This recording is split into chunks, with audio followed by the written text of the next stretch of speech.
Desperate times call for desperate measures. Today I'm going to be focusing on repairing my printer to continue the Johnny 5 build on schedule.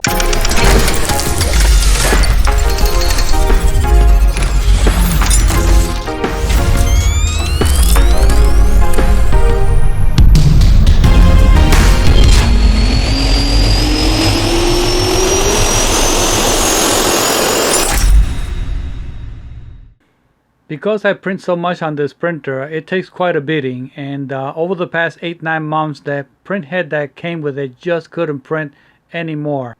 I know I put over 1,000 hours of printing on that print head, so in my desperate attempt to get back to work and get you guys the episodes that I promised you, I've decided to just talk about what I'm up against as far as getting the printer working again.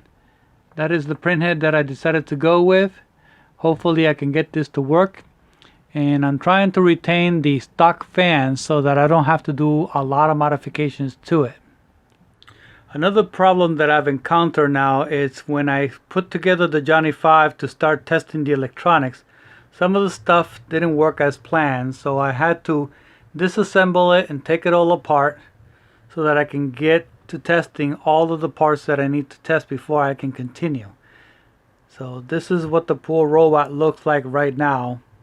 It's all in pieces.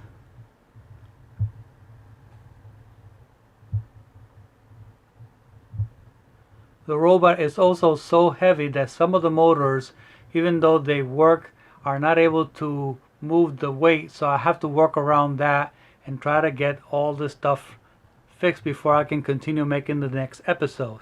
So I figure, to give you something and to let you know that I'm still working on this robot, I wanted to give you a glance of what I'm up against and as to why the episode today is only going to cover where I am so far to move forward. Hope you've enjoyed this short video, and we'll see you next time.